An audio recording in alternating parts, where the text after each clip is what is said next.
everybody, welcome back to the channel, and it's another Vern Rant. So, Joe Fest is this weekend, which is perfect because it's YOJOE June. And when you think about G.I. Joe, you think about Hasbro. And they had these big announcements a couple of weeks ago. Hey, we're going to be revealing new stuff, blah, blah, blah, blah, blah. We're going to do a HasLab at the end of the month. And here is the surprise, secret clue. It's going to be cool or something like that, which made everybody think it was going to be the Snowcat.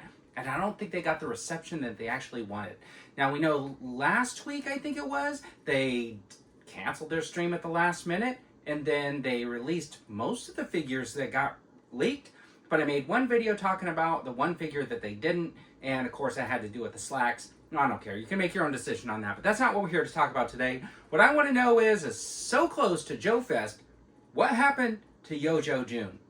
I mean, honestly, I thought they were going to be doing a stream like every week, announcing stuff, releasing stuff. It's Friday, and I have not heard anything from them about what might be popping up for G.I. Joe this week. I saw that they posted something recently about the Off-Striker, but that was already released. We talked about that in my last video.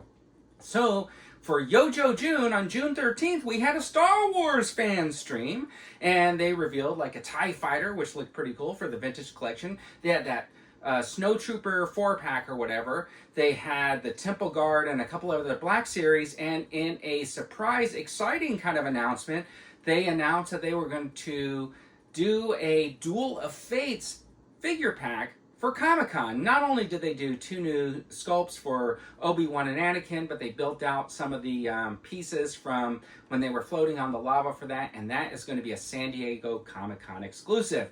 You can leave your comments all you want about how you don't like exclusives or whatever, but I will tell you this, I do appreciate a convention exclusive when that's exactly what it is, an exclusive. That means you got to go to the convention to get it. I'm not going to Joe Fest right now, so I know there's some exclusives there that I would love to pick up, but I don't think I'm going to have that opportunity because it's all the way on the other side of the country.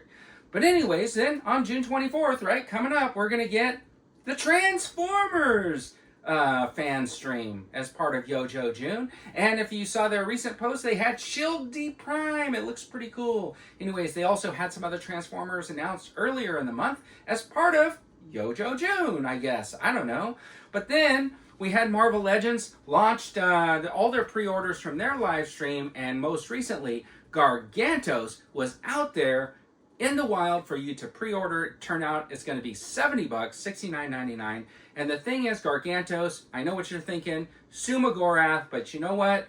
They don't have the license for it, so they called it Gargantos after that one-eyed octopus that was in Submariner number 13 because they own that one. So my question is there going to be a HasLab announcement for G.I. Joe? Is there going to be another YOJOE June exclusive drop? Are they going to announce some more figures? Are they going to show anything off? That has yet to be determined, but it's just interesting to me if you're an action figure collector and you've been like paying attention and this is YOJOE June and you were looking forward to all the fancy reveals that are coming up for G.I. Joe and you're asking the same question, what happened? Well, in YOJOE June, we got a fan stream, then we went to Star Wars, then we went to Transformers, and oh my gosh, did I forget the Ghostbusters? They're re-releasing or releasing Proton packs, so you can pick that up, and then they had the 4 action figures of the original Ghostbusters, the rooftop scene action figures. So if you got that Ghostbusters vehicle coming at the end of the year as part of their HasLab, this could be an awesome set to pick up because then you get the Ghostbusters with all new head sculpts and stuff like that.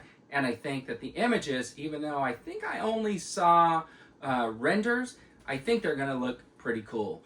So anyways, tell me what you guys think. Were you expecting more G.I. Joe announcements, and what kind of announcements would you want, and are you anticipating and holding on that you're going to get an announcement for that G.I. Joe HasLab by the end of the month, or do you think they're just going to push that to Comic-Con where they revealed the Rattler last year? Anyways, everybody, thanks for tuning in. I really appreciate it. Let me know your thoughts in the comments. Have a fantastic day.